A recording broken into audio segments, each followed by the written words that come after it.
on the field, et cetera, is really good. You'd prefer to have him in the end, all things considered, than a lot of guys, but not as the top paid guy, Stephen A. And that's the point. You know, he does a lot of good things. He does them less often than the very top guys, but the Cowboys were in a tough spot. They traded a lot to get him, and then they were afraid they could lose him. So all that is for nothing. It's just a sunk cost, right?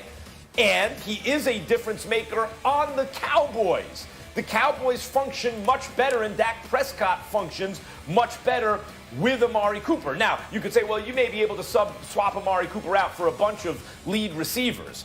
And that may be true, but he is a lead receiver. He is a number one receiver on a lot of teams. And so because the Cowboys really need that and gave up a lot to get it, and when you add all the other stuff that you touched on, Stephen A., to the equation, he was worth that to the Cowboys. And even then, you may say that they overpaid by a little bit.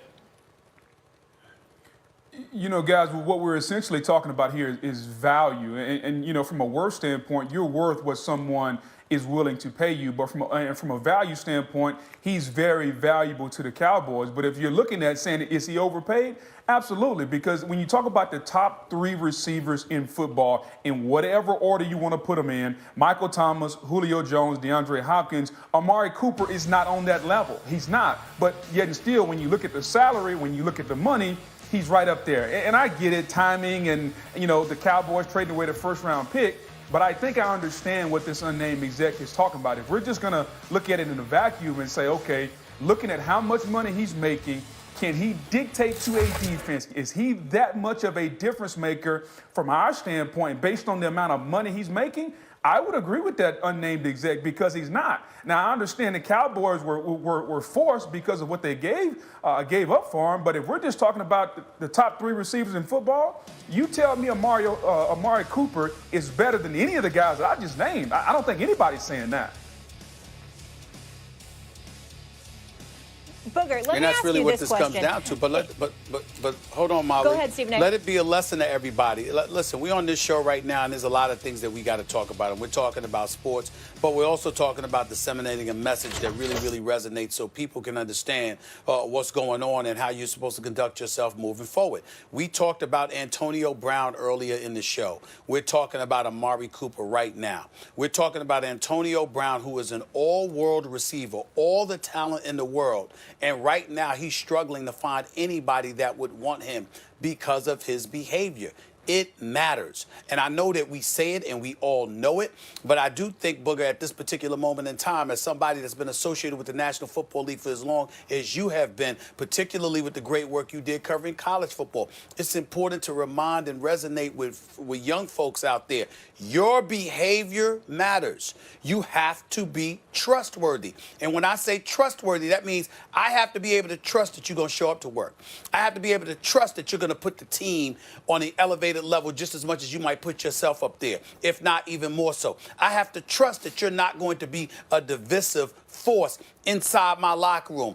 I have to trust that you're going to maximize your potential to the best of your ability for the betterment of the team just as much as yourself. All of those things contribute to you getting paid. When we excoriated Bill O'Brien for letting go of DeAndre Hopkins, what's the number one thing we said? Yes, we talked about his talent and his great hands and what he brings to the table.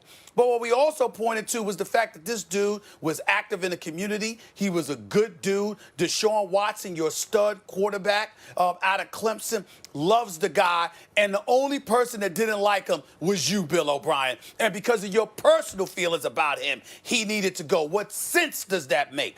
These are the kind of things that we can use this opportunity to point out for all the youngsters on the come up, needing to recognize how you're supposed to act and conduct yourself if you want to be okay. Right. Yeah, Julio Jones actually has the highest average annual. What I say, Julio Jones has the highest average annual when you don't just count the extension. Like, his extension was for even more, the extension years, and he just shut up and played and was a good teammate and all those stuff, and Antonio Brown's out of the league, and he was agitating for change, and and all that stuff. So I think that's true. I think we have to look at the Cowboys, too, here, guys. There's some wish casting going on, I think, in Dallas. Because in terms of the triplets, and that's not how you win, you need your quarterback, you need your pass rusher, you need your offensive line. There are things you need before just your quarterback wide out and great back. You don't need an all-world back.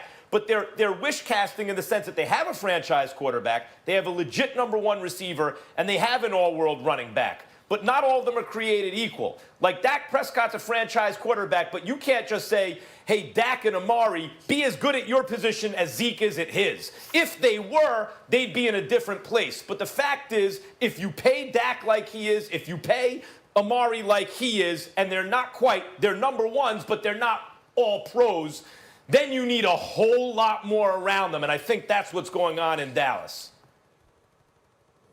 Go ahead, Booger.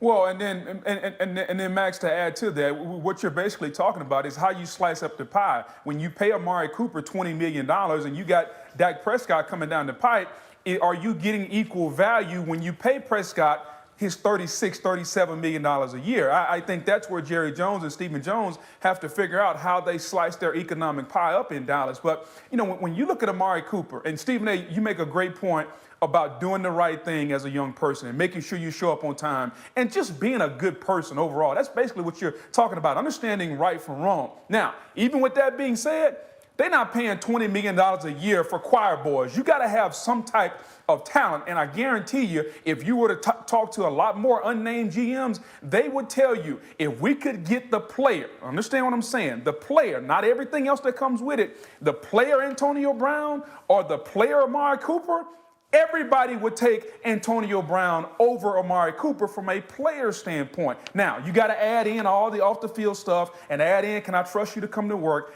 I get all that. But I think that's why not only this unnamed executive, but I think if you were to poll a lot more people, they would tell you from a talent standpoint, Amari Cooper may not be in the top 5 talent at the wide receiver position, but because of all the things you spoke of, Stephen A., and all the goodwill he has, and because of the position that the Cowboys were in, trading away the first-round pick, that's why he has to be a $20 million a year receiver. He earned it. He got it. He may not be, from a talent standpoint, he may not deserve it, but more power to him. You're worth what someone is willing to pay you, and Amari Cooper, based on leverage, got his $20 million a year.